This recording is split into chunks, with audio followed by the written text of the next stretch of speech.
시청자 여러분, 안녕하십니까? 오늘은 한국경제를 비롯한 몇몇 신문에 실린 비트코인 관련 기사를 한번 분석해 보겠습니다. 내용의 요지는 이렇습니다. 유독 한국서만 이상과열 현상이 발생하고 있다. 해외보다 10% 높은 가격으로 거래가 되고 있다.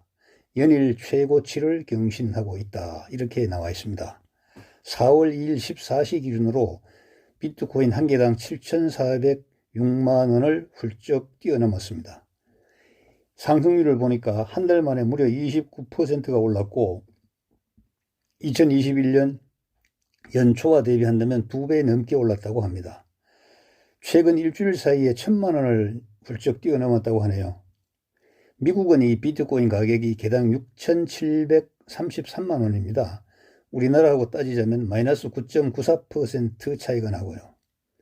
이런 현상이 일어나니까 이제 코빗 이사라는 사람이 나와서 설명을 하는데, 우리나라는 엄격한 외환관리법이 적용이 되기 때문에 외국에서 비트코인을 쉽게 사서 우리나라로 들여올 수 없다, 이렇게 말을 했습니다.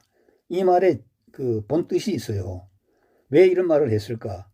그러니까 국내에서 이상 과열될 수밖에 없기 때문에 국내에서 규제를 풀어야 된다, 이런 의미로 뉘앙스를 가지고 이렇게 얘기합니다.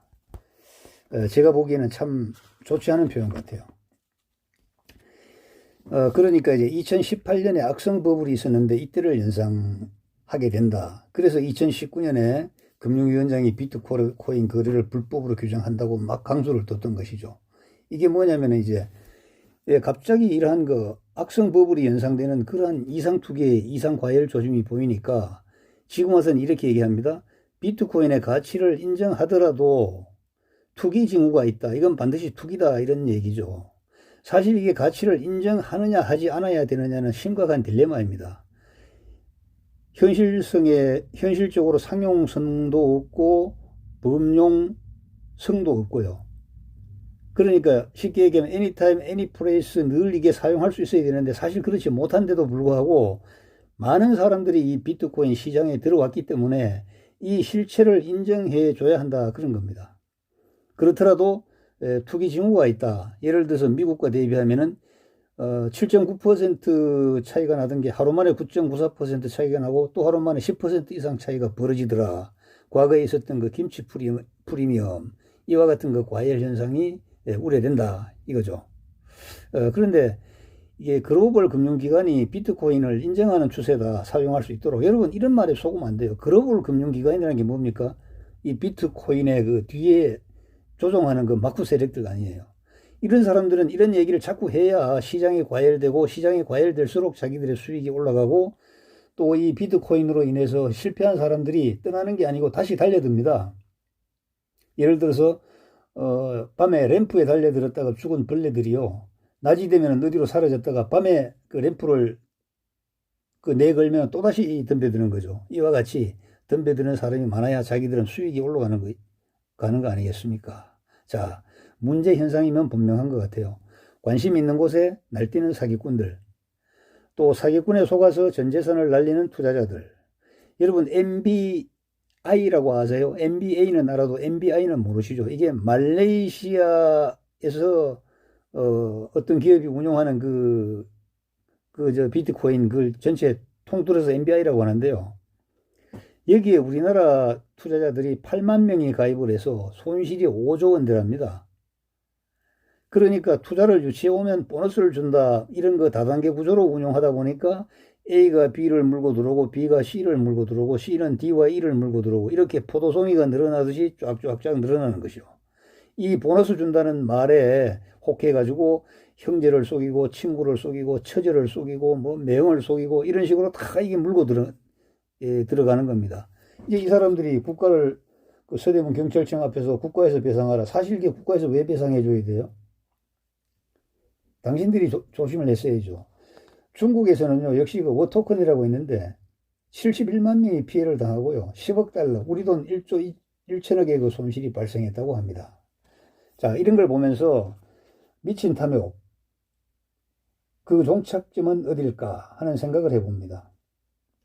사례가 없어서 이런 일이 벌어지는 게 아니잖아요. 사례는 인간의 역사와 함께 과거에 그 1600년대 네덜란드 튤립 국원부터 시작을 해서 아니면 그 이전부터 시작을 해서 사람이 생존하는 그 시간과 공간에는 늘 이러한 그 탐욕에 의한 사기 사건이 벌어져 왔습니다. 단지 교훈으로 삼지 않으려는 그 인간의 어떤 그 무지함, 그리고 다른 사람은 다 피해를 보더라도 나는 피해갈 거야, 이러한 그 인간의 그 오만함, 자기 자신의 어떤 특별함, 그리고 친구 지인들을 끌어들이더라도 나 수당만 받으면 뭐 되지, 뭐 걔들까지 생각해 줄 필요가 있겠냐 하는 그 이기심, 쉽게 얘기하면 이 도둑놈 심보. 자, 이런 것들은요, 망하고 깨지고 나서 그만두는가? 그만두지 않습니다. 그만두게 된다면은 그나마 괜찮겠습니다만은 절대로 인간은 그만두지가 않아요. 그래서 제가 얘기하는 그 화식전, 화식경제 사상에 보면은 이러한 그 사상을 빗대어 가지고, 첫째, 노력해라. 육체적으로 땀 흘려 일해. 허황되고 정말 공짜 말하지 마. 무제장력. 돈이 없다면은 땀 흘려서, 육체가 재산 아니야, 손발이 너의 무기 아니냐, 그걸 이용해 가지고 일을 하라는 거죠. 그 다음에 소유투지, 이렇게 얘기하면 돈이 조금 모이게 돼. 그러면 지혜를 써서 이렇게 살피다 보면은 돈을 불릴 수 있는 그러한 기회가 많아. 그리고 난 다음에 어느 정도 모인 다음에는 쟁시라, 세상의 변화를 보라고.